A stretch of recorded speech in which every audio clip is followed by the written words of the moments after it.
All right. Hello, everybody. Good morning, afternoon, or evening, depending on the time zones you all are in.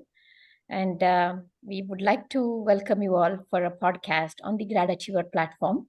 GradAchiever, it's a platform, I can say, proudly founded by women in tech, fully women-owned platform it is. And the idea behind this platform is to create a community where all the parents and the high school students can collaborate and share the information to make the dream of college achievable. And it's not to have the closed boxed communities out there. That was the intent behind this platform. And today I have had a privilege to have Dr. Gegos, who goes as Dr. G, to be interviewed on this particular podcast. So, as the title says, think beyond traditional education and the benefits of online high school. It's a great one, especially after having recently gone through the COVID. And here, our Dr. G, who is PhD in the field of education, he's an educator for 30 years, over 30 years now. Has been experienced in elementary, middle school, high school, all the way until founding an online high school back in 2007, right? Which is a decade more than the whole COVID hit, and we all started thinking about online schooling options. So, with that said, I would like to request you, Dr. G, to give a little bit of introduction about yourself so that our audience can get to know about you before delving into all of the questions around the online high schooling itself. Sure. Good afternoon, everybody. Thank you for attending. My background is, as you stated, in education. I was a classroom teacher since most of you were born, and I taught elementary school, high school, and I was a principal at elementary, middle, and high school in both small and large cities. I was in Austin as a high school principal and assistant superintendent in the Austin school system in Texas, and was superintendent of schools in Texas, and then started an online school that we will talk about a little bit more, but started, as you said, in 2007. And at the same time that our school was getting off the ground and getting started, worked at a science and research center at University of Texas in Austin. We did the training across the country for the implementation of the Common Core state standards in mathematics and science.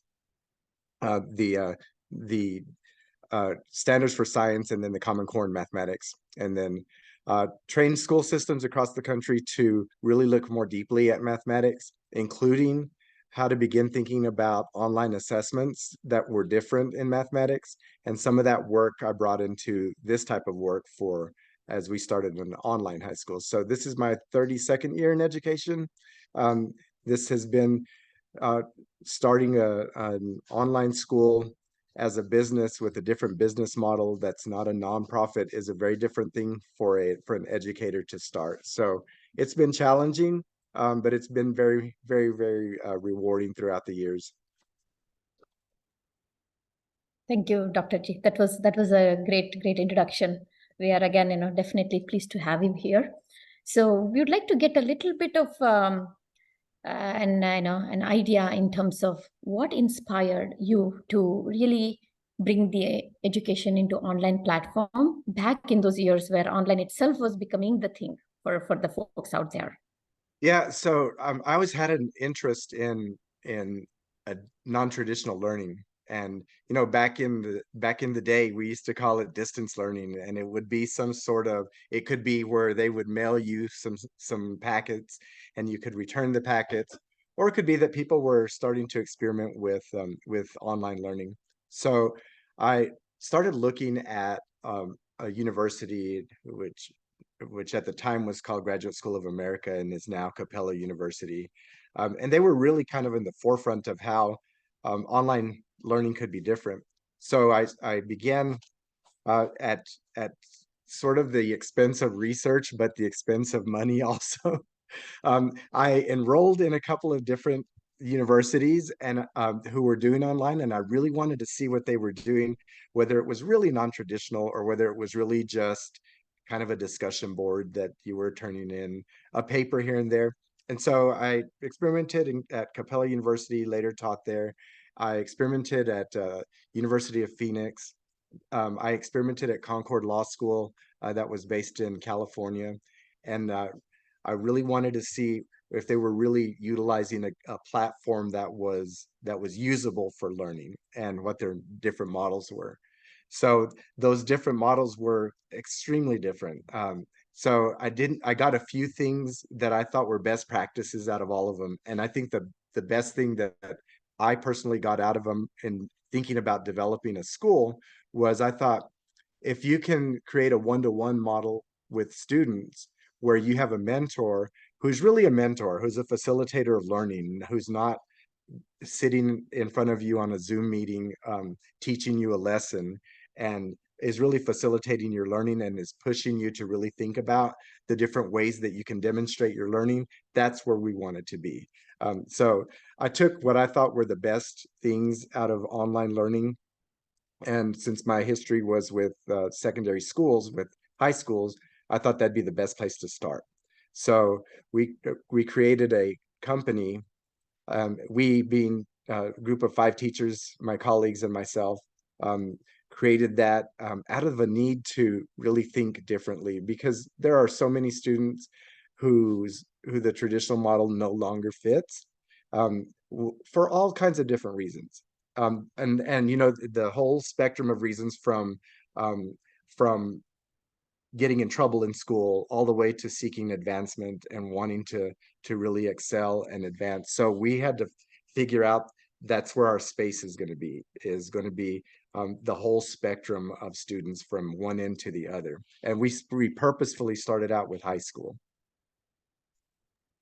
Yeah, this is amazing. Generally, just as a parent who has two high schoolers, right? When we hear online high school, we think most often we tend to think that it's a self-learning platform, right? And Yeah, one of the things you touched is about dedicating a teacher mentor per student. I think many of us overlook that fact that that's available. Because if you go to traditional high school, I believe there would be a ratio would be a teacher versus a 40 students, right? But I guess absolutely. Yeah, yeah.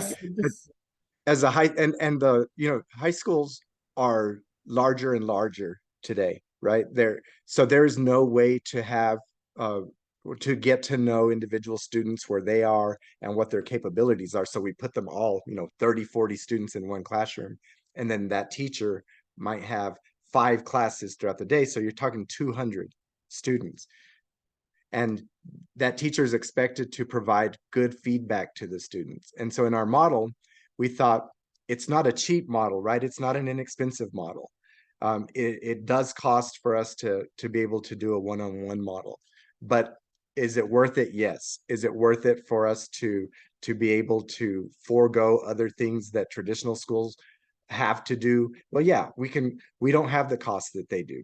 We're not paying for a building and air conditioning and everything under the sun. So we can focus in on a mentoring model that creates some successes for students wherever they are, right? Wherever the student is, whether they're on this end of the spectrum or on that end of the spectrum, that's where we want to be, right with them. So you never see, and sometimes it's hard for new students to grapple with that, because they think that they're going to come in and they're going to be in a classroom like this, and they're going to be around other students and have to answer questions around other students. And when they really kind of don't see that model, it is challenging. It's different, and sometimes they struggle with it. But the other part of the model is an acceleration model, which we can talk about in a few, that we had to couple with that too, with the mentoring model. Yep, absolutely. It's amazing. I really wanted to take an opportunity to highlight that part because most of us as parents tend to think online is more like they give you materials, they give you platform, it's self-learning, right? That's the skewed perception many of us out have there. I'm being honest because that was my perception as well until my nephew joined Orion High School, and then I could see how things change for him. So with that said, you sort of naturally tend to gravitate to my next question. Can we just take a pause and sort of do a comparison in terms of online versus the traditional brick and mortar school that the children go to, right? Can you take a few minutes to just highlight some of the key differences that you would want the parents to be aware of, please? Sure. So and they're so That's the key, right? And we've sort of, we as a public, whether you're a public school moving to an online platform or a combination thereof, there are now traditional online schools. And when I say traditional online schools, I'm saying that that school takes the traditional calendar and the periods throughout the day, and they meet throughout the day. So it's really nothing different other than there's some stuff online. So we started out almost as a traditional model. So we thought, okay, since it's high school, we can do what would be called a block schedule, where the students would take 4 courses during the fall and then 4 courses during the spring, and finish with 8 credits for the year. Or in California, what is it, 80 credits. So what we did was, um, we experimented with that.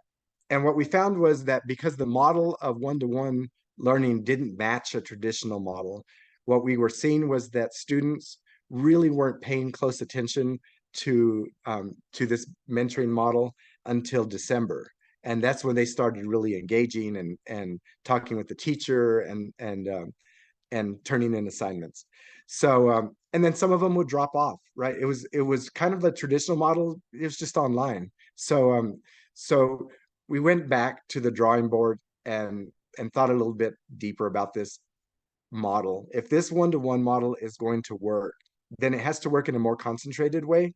So we thought, if a course can last 2 months and the student can engage over the 2 months in the substantive concepts in that course, and connect with the mentor each week, at least once or twice a week, then at the end of the 2 months, that full course is completed.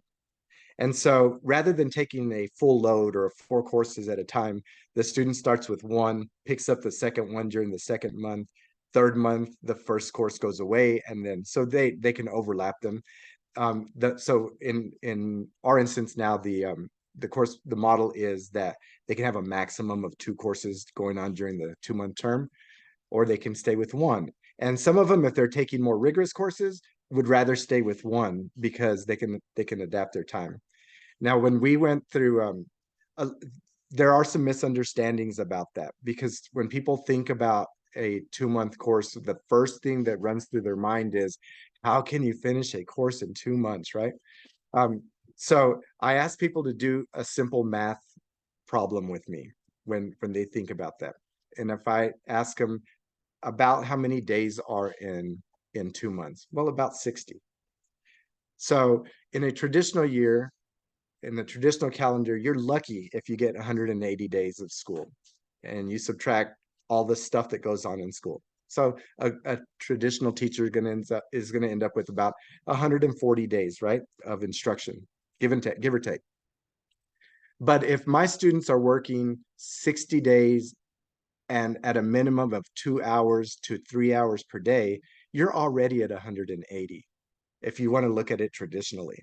I choose not to look at it traditionally, but that's just a way of explaining to parents sometimes that that if you concentrate your time and energy on one course that you're doing, and there's lots to do in a course, then that's about the time you're going to expend on it. And the studies that we've done with our own learners is that that's what's happening, because they can access learning morning, noon, night, weekend. And I do tell them, and I tell parents this too, is if you come here and you want weekends off, right? You want Saturday and Sunday off, then you probably better squeeze a bunch of stuff into your Monday through Friday. So more than 3 hours a day, get more stuff done, and then absolutely you can have Saturday, Sunday off. But if not, you're going to find yourself getting a little bit further and further behind. Yeah, that's pretty, very well comparison, Dr. J, because I would have the same questions, right? Learning a subject for a year versus condensing it into 2 months course.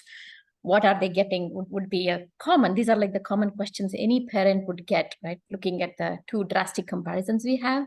Yeah. So this makes complete sense. It's more of 2 months focused, wherein you end up focusing 2 to 3 hours a day for 60 days versus extended for about a year. I think one of the things is because there is so much of continuity, there Yeah. is possibility that they maximize that it's just focused 2 months versus a drag there, right? Right. And And I often have parents who are really motivated, who would be really involved in school, in a traditional school, will ask me similar things about science, right? How can students do science, especially science experiments online, right? And really get what we want them to get out of those experiments. And so that's a common question in the area of science. My answer is kind of twofold with that. One is that the job of high school is not to necessarily prepare a student to be a scientist. The job of high school through experiment, whether that experiment is online or whether it's offline and you're doing something to test a theory, it's really to help you think about how to problem solve. And it's and the theory's already been tested. It's you're not breaking new ground here as a high school student. What you're doing is you're learning to question the world around you. You're learning to test a hypothesis about that world around you. You're learning to experiment different ways with that world around you. And then you have to come to grapple with the answer to the question, was your hypothesis correct? And if it wasn't, then the model has to work around where do you begin then again in your thinking. So it's not to prepare them to be a medical doctor. It's preparing them to think about the problems that are going to come forth in their daily lives, whether they be based in science or whether they be based in just real life things that happen. You have to have a problem solving model that's going to get you from that problem to a solution. Absolutely. And one and one follow-up question I have is, let's say if a student takes a year-long course, if they struggle, they have that entire year to sort of bounce back and catch up on that particular subject, right? But in terms of this model, where it's just 2 months long course, if they struggle, what are other options other than again going through the same model? What are the options in that case? Let's say by the middle of 2 months, end of 1 month, they sort of realize that that's one subject they're struggling. They can't keep up with the 2 months pace, right? The pace is faster. So what are the options for such students to bounce back or make up So for that particular gap? there are a couple of options, and what you're describing is really rare in our school. It does happen, but it's rare. It happens only because, so I'll back up for 1 second and I'll tell you that every one of my mentors will tell you that the only way to fail a class at this school is to not meet with your mentor and present your work, because 51% of your grade depends on that interactivity with the mentor. And so we think that's that important, right? So if a learner finds himself in the second month and he's behind, he's not understanding conceptually, there's two things that have happened. One, he hasn't attended those meetings with his mentor so he could discuss with them what the problem is, what some solutions could be. But absent that, because it is a rare occurrence, we do allow students to extend a course into the third month. If they need to extend it, there are some parameters around that. One is you have to have met with the mentor at least 50% of the time. And two, you have to have completed 50% of the modules. Because that third month, if you've not done those things, we've set you up to fail by saying, oh yeah, you can do all 10 modules in 27 days when you couldn't even do them in 2 months, right?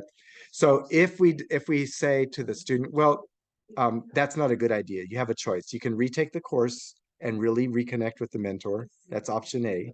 Or B, if you take the F in the course, because that's, the obvious end of that is you can take a credit recovery course.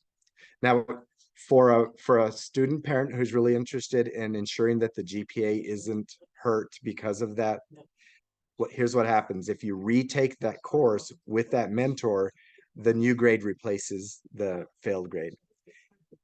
If you take a credit recovery course, then the both of those grades are on your high school transcript. You have a failed grade and you have a new grade in credit recovery. So it is important to have that discussion from parent to student to say, it's going to impact, that F's going to impact your transcript one way. It's not going to impact it negatively another way if you retake the course. That's great to know. Thank you, Dr. G. And next thing, most of us as parents would be curious is, how does the online education bridges the cultural and geographical gaps that students may encounter if they went to in-person school, right? How is that addressed in the online model? So that's that's the whole fun thing about online school, right? Is that nobody knows what the differences are because they're not sitting there kind of picking at each other in the traditional building, looking at those differences. So it is a for us, when we first started this, when we first started, we were all teachers, and we were like, oh my gosh, we get to talk with students from, South America and New York and California and Hawaii, and so we were just thrilled with this. And we were, but we also wanted a way to connect the learners together, because that is the correct thing. This is an opportunity outside of the classroom for learners to get to know each other and to talk with each other, to understand cultural differences that occur in what I call a safe space. And Serbi may talk about this when she does a tour a little bit later on. So we have this commons area where we think that's really important for learners to connect with each other. And they do. Really surprised, never, I should say it never surprises me. When we have graduation, or when we see students face to face at the end and parents face to face, they have met some of their long lasting friends, here in this school, where they likely would not have ever met anyone from a different state until they went to university. So it's for us, it's just a natural thing.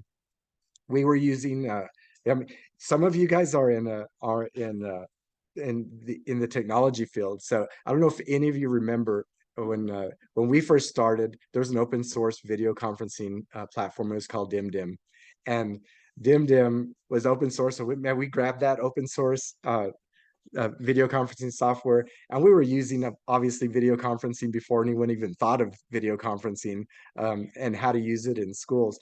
And it was always one-to-one. And so there's two important things, right, for in that video conferencing. One was, I want to see you because it's an online school, and if I can't see you, why are you in an online school? And then two, got to be a way to share with each other um, your work and my work, and then talk about that work. So it's been that the question of addressing cultures has not been a a thing that we've had to do. It's a thing that we've really enjoyed, just watching and listening and looking at our learners, and looking to see that they can come from so many different parts of the world and have one thing in common. It's this thing of where they get to know each other. But you do have to make an effort to get to know others. You can't just hang out in the class and not meet people in the commons area.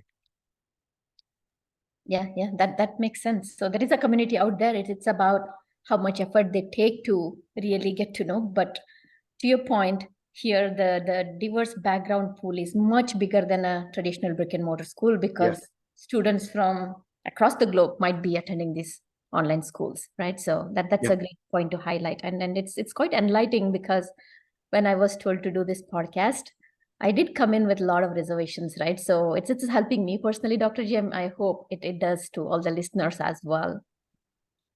Yeah, and moving on to my next question, right? In terms of leveraging technology and different sources out there to make learning more fun, I believe it gives a much more upper hand for online high schools to experiment that.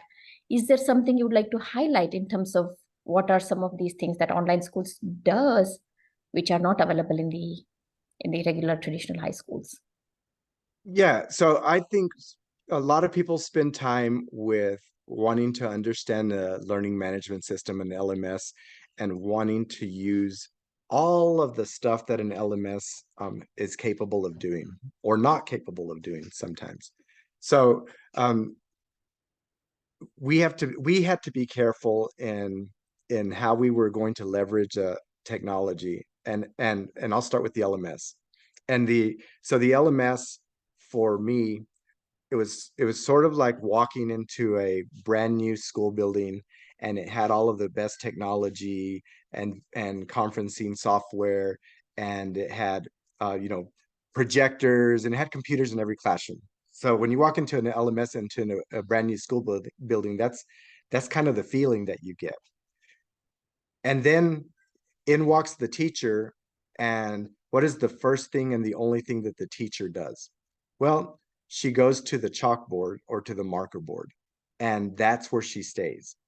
So she never really moves from that to experiment with different ways to leverage the technology around. So the technology remains the chalkboard. For all intents and purposes, that's it. Nobody moves from that.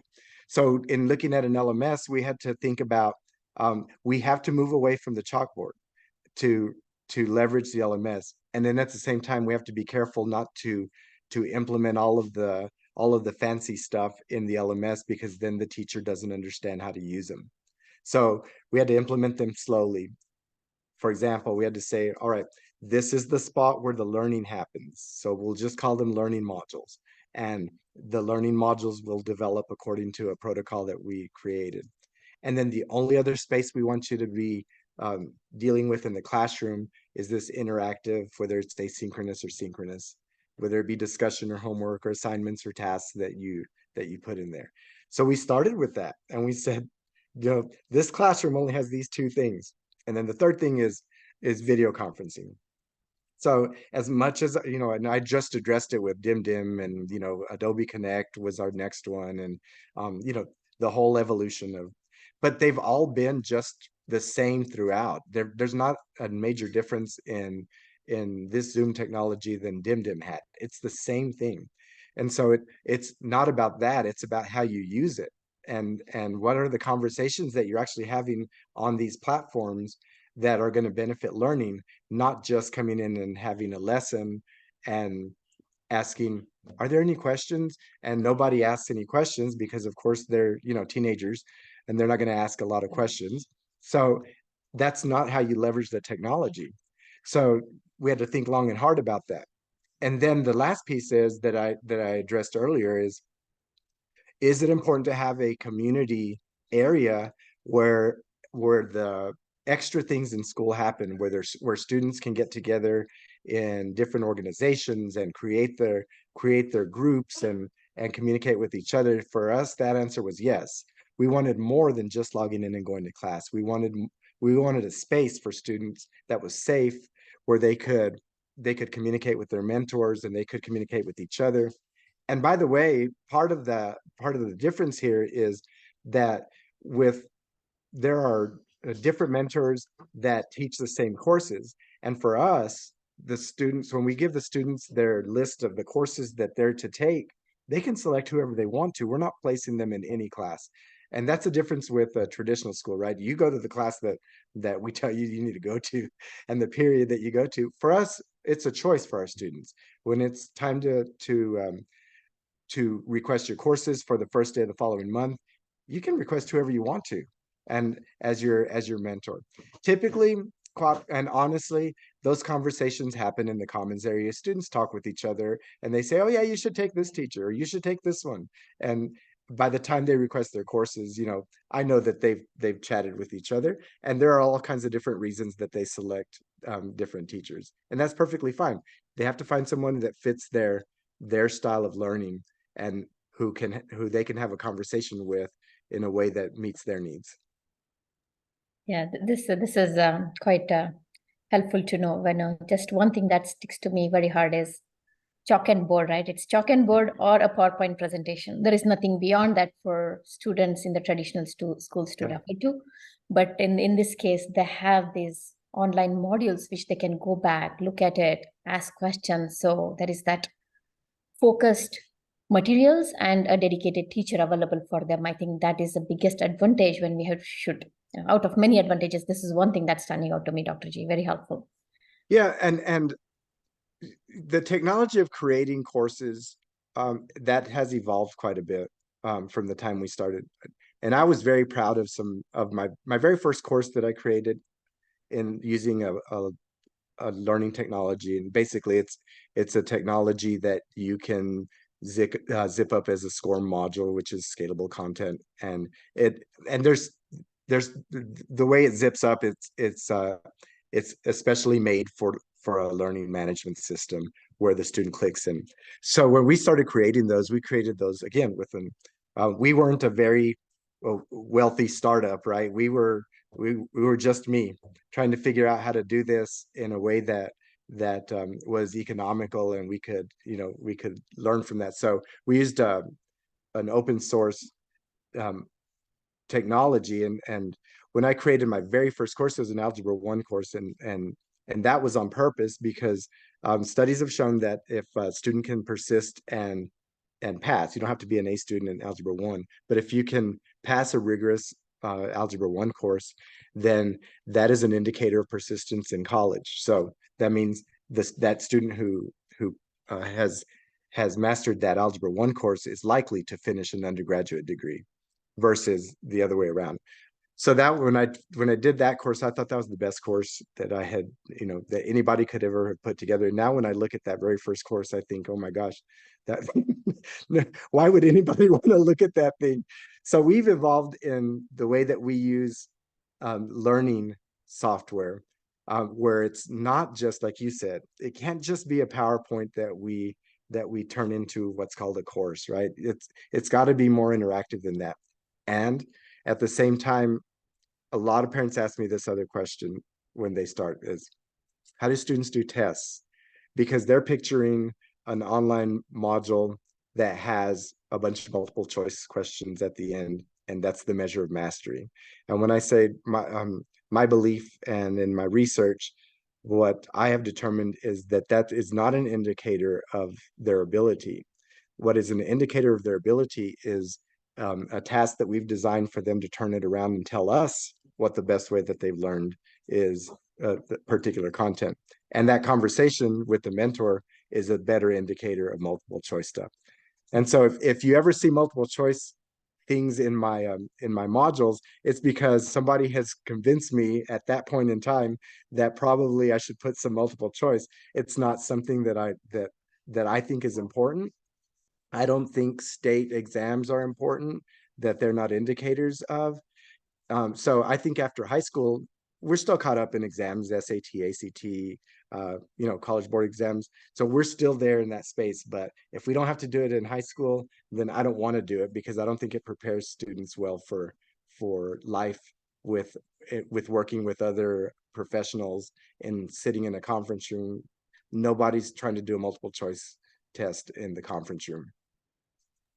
Absolutely. I think, those were few next topics I really wanted to deep dive into.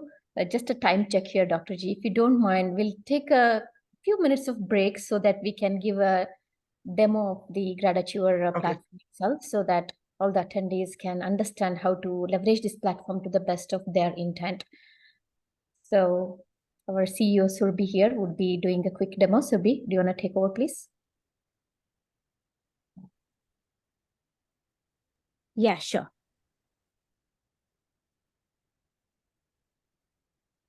I would like to show you the demo of GradAchiever. So we have the GradAchiever platform where we are trying to build a community for the high school students and their parents to help them achieve their college dream. So here we have built a platform where we keep posting about the details about volunteering opportunities, or we have different kinds of scholarships, internships, summer program. One thing we keep posting about those, whatever we come to know, and this is platform is open to everybody. So it's not like we have to post it, anybody can actually post the opportunity if they come across something. And then we have the events which we keep posting it, and right now this event is going on. And then we have the blog section as well, where we actually write about the trending topics. Recently, we wrote about the University of California GPA calculator. Then we have the group section where people can create their own groups if they would like to discuss something in the close memberships. Then we have the members where you can actually see how many if you would like to search somebody, would like to find somebody and would like to connect with them, you can do that. Then we have the tutor, mentor, and counselor. Here you can actually come and check for if you are looking for any counselor, then you can find it out. We have the feedbacks also, and then if you are looking to connect somebody, you can actually go and look for somebody there. And then apart from that, we have like my high school course selection as well, where like, for example, if I'm looking for any specific career, then I would like to decide it what subjects I should have it in the freshman, sophomore, junior, or senior year. Then I can just go and, okay, I want to become a HR professional, right? So then ideally, what are the subjects you should really consider for your freshman, sophomore, junior, and senior year subjects? Once you have that, baseline of those subjects, then you can actually go to the my plan, where you can actually make your own plan. So this is like, for example, this is, you can actually put it, okay, fine, I am going to, in my freshman year, I'm going to take an math, and I'm going to take an algebra 1. And then this way you can put it your extracurricular activities or anything you want to put it for the semesters wise, and all that same thing for the sophomore, junior, and senior year. And then we have apart from that, we are also looking for some commitment and some time. If you would like to join the GradAchiever team, you can definitely go here and apply for it. This is a community where we are trying to build bring everybody together. You can also follow us on our social media for the Facebook, LinkedIn, Twitter, and Instagram and YouTube. And I think that's pretty much. And apart from that, I'll also would like to thank you, Dr. G, for coming on this podcast. And I will hand over this to Kavita. Thank you, Surbi. So I hope the audience are able to exercise the GradAchiever platform much more, because we see that this is for you guys, unless you leverage it and tell us if there is something you are looking to gain from it. We are just a mail away. Drop us a mail and we would like to incorporate those features into GradAchiever, because end of the day, the team is working hard to make this a useful and essential tool for the parents and the high school students itself, because there is not a single platform out there where they can leverage it, apart from a bunch of Facebook groups or different groups where parents have to go hunting, right? WhatsApp groups and such. So again, parents, this is for you guys. Please exercise the platform and let us know if there is any other features that we can provide for you. So getting back to our discussion here, Dr. G, where we left was regarding the different tests that the high schoolers have to do, right? That ability to take the tests, be it SAT, ACT, or any of these in-person high school students have to take those tests. So how does it work in this new world? Because ACT and SAT are becoming optional, but still some states do require them, right? And especially if the students are used to taking online tests, right? It's different for them versus having that accountability of going into the class and taking the closed book tests, right? Yeah. ACT and SAT is going to be closed book. So how is online school addressing that gap? So I think that the first that College Board, as an example, got caught a little bit off guard with COVID, just like everybody else did. So when they said that the students would be taking the AP exam, quote unquote, online, it was too quick of a thing that happened. So they really weren't able to actually put those tests correctly online to be able to address the knowledge of students. So basically what you saw was the PDF of the test with A, B, C, D answer, right? Where you just kind of click. So that's a little problematic in that it's not really an online assessment. It just happens to be the papers online and the answer choices are online. So when that happens, it's really difficult for students to be able to have that paper pencil closed book connection to testing, even though that theoretically it's closed book test. There's still a lot that can happen. So I think that one of the things, and I think where they're going, maybe with some lessons learned through COVID, is I think where they're going is to some more performance-based assessments for students, that that there are multiple ways to address a problem, right? And so earlier I talked about that, and in my thinking early on, in thinking of homework not as homework and thinking of homework as a task. And when you have a task to do and you want to complete the task, it's open-ended, meaning that the student can address the answer to the task in a way that makes the most sense to him, but it and thinking mathematically, right? That's also reasonable. So it's got to both make sense to me, but it's also got to be a reasonable answer to the problem at hand. So I think where they're going is that way. I think where I thought about it early on was I wanted some performance-based thinking. And when I start thinking of my work as a high school student, not as homework, but as a task a task has to be completed. I have to check it off. That's a thing that has to be done. But two, the task, if it's open-ended, can allow me to address my learning style, address it in the way that my learning style fits. Now, if that's an audio, video, PowerPoint, I draw something, it doesn't matter to us how you address your task. What matters to us is how you come to communicate your knowing of the task at that meeting. So that's where I think we have prepared them, but we do have to kind of hold their hand, because in AP, for example, we don't require that they test. We do recommend that they test on AP. So when they go and test on AP, they're going to go to their local high school or their local testing center, wherever they live, and that's where we're going to purchase the test for them, but they're going to have to take it in their jurisdiction. And that's going to be that shouldn't be the very first time that they do that. We do some end of grade level testing through Stanford 10. Stanford 10 is a good model for end of grade level testing that I think is useful for us. That gives us some useful information, gives the students and parents some information, not any new information that they didn't already know. So I think it's more useful for us. So I think what most prepares, to answer your question, is a way to train students how to think about work like that it's a task that I have to think through and I have to solve. And the answer is the task is done, but how did I do it? Did I take the long way, or did I take the short way because I thought that it would be done better the short way? Yeah, absolutely makes sense. It's more about inculcating the way to self-assess early on, right? Because if they just do what's bare minimum, then it's going to be difficult once they're in college.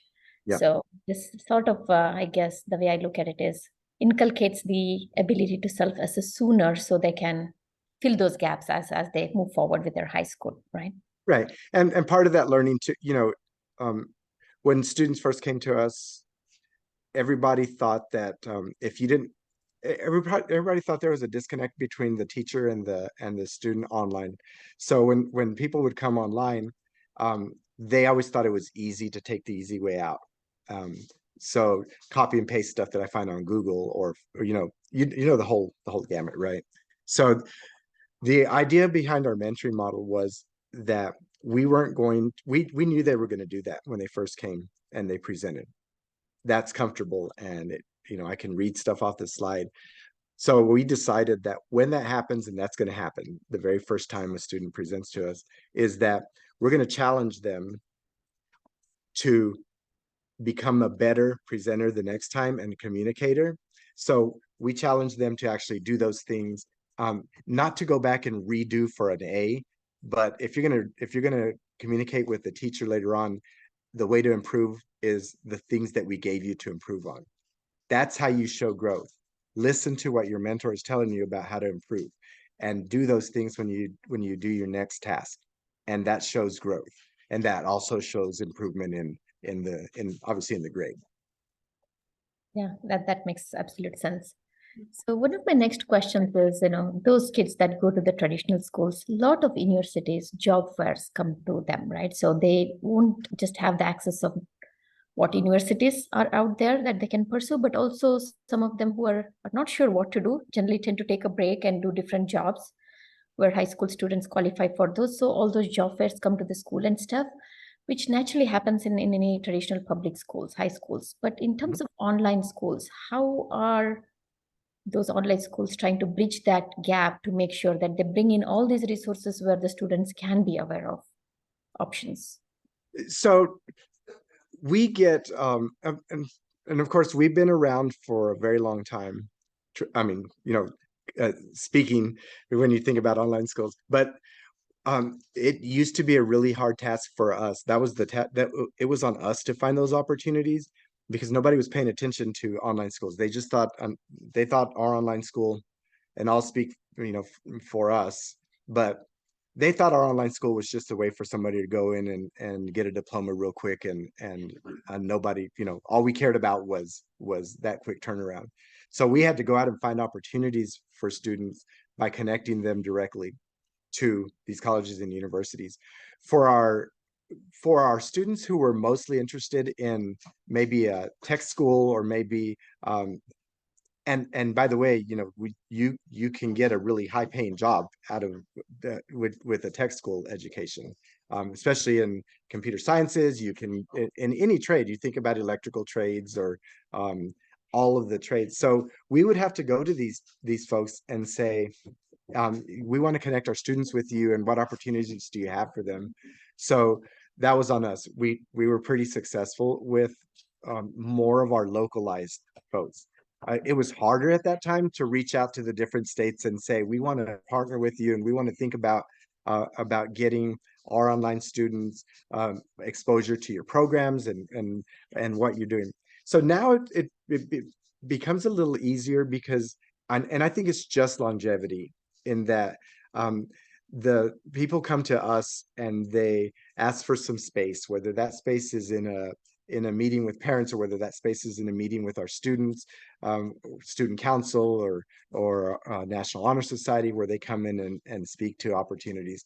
And so now we're on, of course, everyone's radar with opportunities that they have. So it's really hard for us sometimes, with all the opportunities, to get those out as fast as we can to our students, and in time, because there are opportunities in the summers for students who are not, going into their senior year already. So we have to try to bridge those gaps and communicate as often as we can. But it is a lot easier now for us.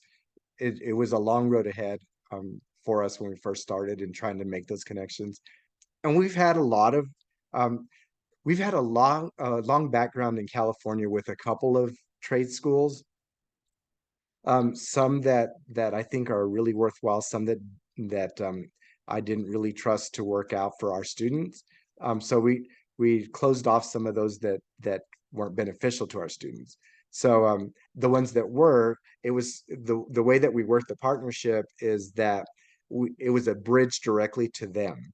If it was a good fit for our students, we wanted to bridge them directly with no space between, to have a bureaucracy. So we connected a lot of students to a couple of places that we felt were a good fit for them, and a good fit for us, in kind of a good partnership for us to be able to bridge that. Yeah, excellent. I think given the phase it is right now, whoever is wanting to avail the online high school, they're in much better shape, because a lot of groundwork has been done already. Now it's all seamless, because a lot of resources are almost comparable in terms of availability, be it going to the in-person versus being online. Yeah. I believe. Yep. Yeah, and I think if I had my, I love online learning. I love the opportunities that we have for students online. But if I have to be honest, I want students to go to a university or a college and get that face-to-face experience. Not just for that traditional teaching and learning, but to meet students from different places, cultures, areas of the world, and to actually experience face-to-face everything, life. And for those 4 years, I think it's as much as I love online learning, I want more for them when they go to the university. I want them to go there and live in the residence halls, and I want them to experience campus life, and I want them to get involved in campus, and I want them to have that professor face to face and get challenged face to face. But I want to give them the tools to survive that by the time they leave this school. But that is what I want. People are surprised sometimes when I say that, because I've been online for forever, and when I say I want you to go to school and I want you to get that experience, sometimes they think, well, you taught us online this whole time. Why do you want us to not to go to an online university? Yep. That the social aspect has its own advantages, right? It Which does. cannot be Yeah. overseen or cornered. It's an important aspect for one's well-being overall. Yeah. Yep. Totally. So since we're almost approaching the end time here, Dr. G, one thing I would like to know is if you can just give clear explanation of how this online high school degree fulfills all the different requirements. For example, UCs have their own requirements of the number of subjects and what, how they are weighted, right? Because there will be, if you go to traditional high schools, there'll be regular courses, there'll be honors, and there'll be APs, and then there'll be dual enrollment. Correct. So how is online schools providing all those options, and how it works out with regards to accreditation and being honored by all universities? If you can touch on that aspect, I'm sure it will help a lot of parents. Yeah, so first the transcript with the GPA calculation that addresses regular honors, AP, or dual credit. That's a traditional transcript. So, and by that I mean that it's going to be calculated the way it would be calculated in the traditional setting. So when you so that's how ours is. It's based on that, on the 4.0 or 5.0 scale on the honors AP side. So when there's a couple of things that happen depending on the state. So and I'm going to use Texas as an example, and then we can use California as an example, and New Mexico as an example. So in some states there are requirements that students have to have when they're going to go matriculate into a university in that state. Others are relatively open. So so in Texas, for example, one of the courses that students who are going to enroll in a traditional university that's a public university, they have to have speech communication. They have to have, in some cases, a couple of technology courses. So if we know where they're going, we know how to address their plan. Same thing with California. If we know that they're going there, we know how to address their plan. Now, here's the rule on accreditation. If you're in a particular state, and this is a little bit more traditional than what you would think in for online schools. So if you're an online school and you wish to be accredited, and you have your business located in the state, so we're located in Texas. So the recommendation from the accreditors is that we follow the graduation requirements for the state, that the state would follow, and that's a good idea. We add to that a couple of different courses, a couple of different credits.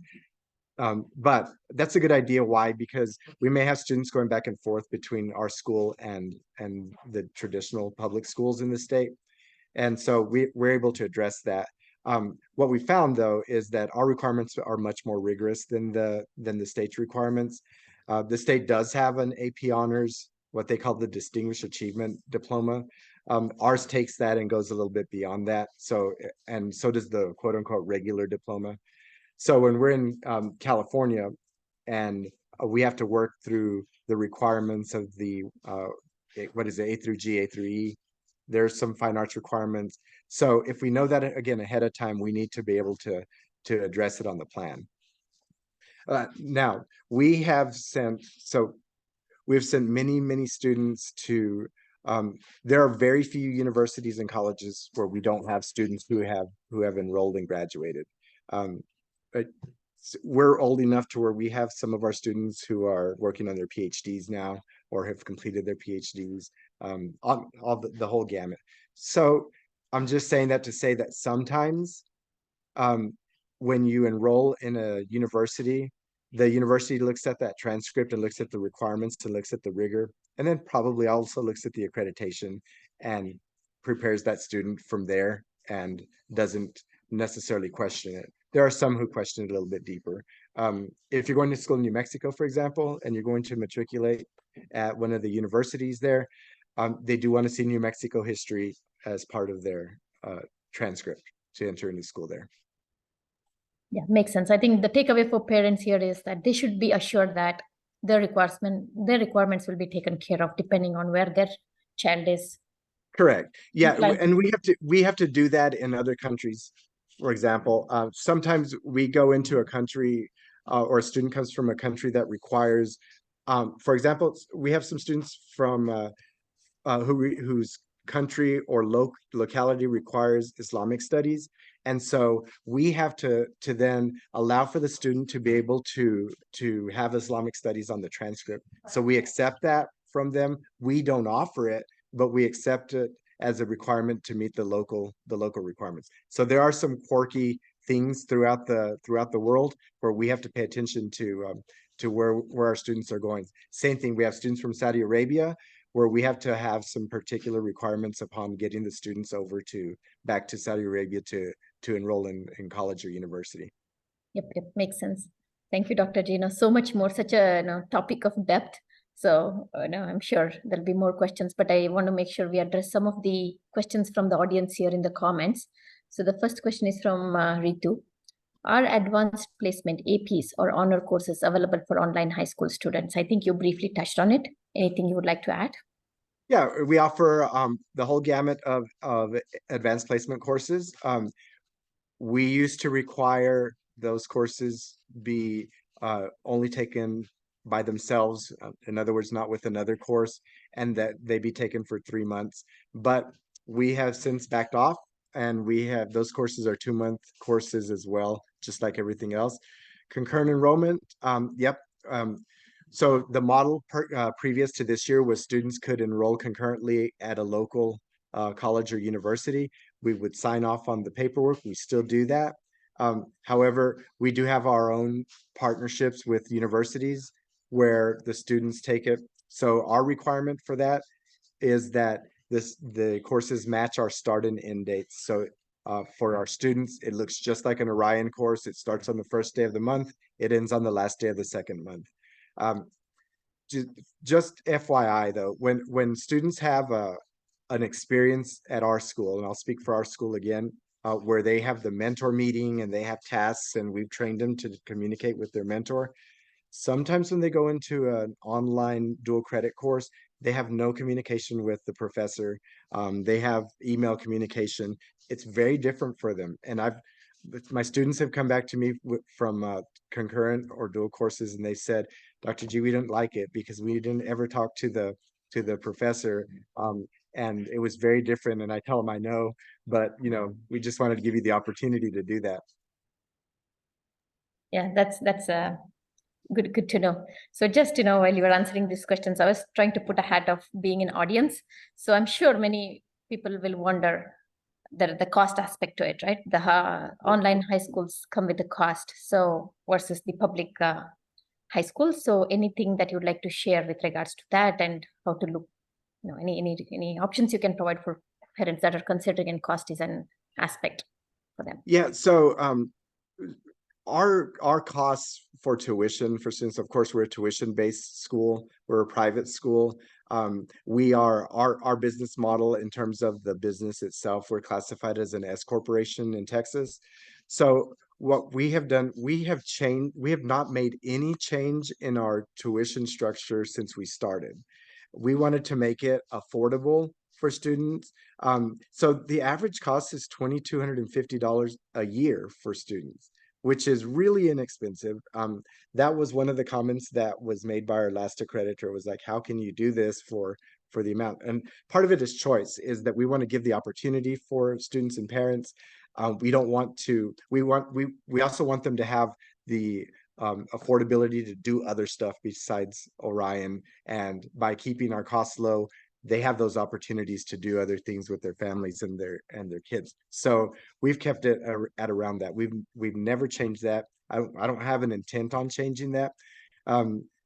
We can meet our business costs with doing it. It is hard. It's hard to meet our business costs with one-to-one model, but that's not going to be something that I'm looking to change. So those are about the cost. For our older learners, if we have learners who come in and they're older out of school, they dropped out of school, we give them an opportunity to come back and earn their high school diploma. And that's, I think it's $150 a month to do that. So that's really inexpensive. Yeah, it's pretty impressive that the fees structure hasn't gone up in this world. And also 150 per course is more like, going and enrolling somebody into the soccer or something, right? Yeah. Rather than the proper Yeah. personalized education. That's very good to know, Dr. G. Thank you so much. And I hate to ignore one last question here. I think it's a very important one with regards to what role do parents play and what is expected in terms of supporting their students with the online high school learning process? Two things. One is to create the space and time for the student to be able to work one-on-one with the teacher, and to create the opportunity for the student to learn from that mentor, and to sometimes hear things that might be tough to hear, to say, this is how you get better. Sometimes to say to the student, well, no, you're not going to get an A this time, but if you do these things, you're going to get an A. You got to work your way up there. So create the space for them, time and space for them to be able to concentrate on that. And then two, I think the same way, I think if parents log in and they have the same experience as the student, I don't think that's beneficial to them, because they're looking for something more. So for me, I think the opportunity for parents to connect is to have a one-on-one with the teacher as well. So when a student goes into a class, it is very typical for us to say, here's the mentor's number, here's the mentor's email, you guys connect as often as you want to. So you don't have to log in unless you want to try to figure things out. So my model for the parents is the same. It's a one-on-one. If you have that one-on-one connection with the mentor, there's no reason for you to be lost about what the student has done or not done. There's that opportunity. That's very good. Thank you so much. I guess apart from tools are there, but also the additional benefit they get is they have this one-on-one connection with their mentors, where they're available all the time to support parents and students. That's a very helpful, Dr. G. Definitely, by talking to you, I can watch that you have changed my mindset of having those mind blocks towards the online learning system. Like I said, my son, who did not do so well when we had to switch him to online high school due to his health problems, but I have a nephew who thrived doing online high school, right? I have these two big spectrums in the house, but really having this one-on-one time with you help bridge a lot of those questions that, just hearing from an expert who has created that model is a privilege. I hope whoever is here and also who will listen to this podcast later on, the recording itself would be helpful. And I'm sure people can reach out to you. We have shared your details on our website. So we look forward to more collaboration with you, Dr. G. We really, really appreciate you taking time to spend this valuable weekend with our audience and our platform. GradAchiever. My pleasure. Thank you for having me. Cool. Thanks, everyone. Have a great rest of the weekend. Talk to you more, Dr. G. Bye. All right. Bye-bye.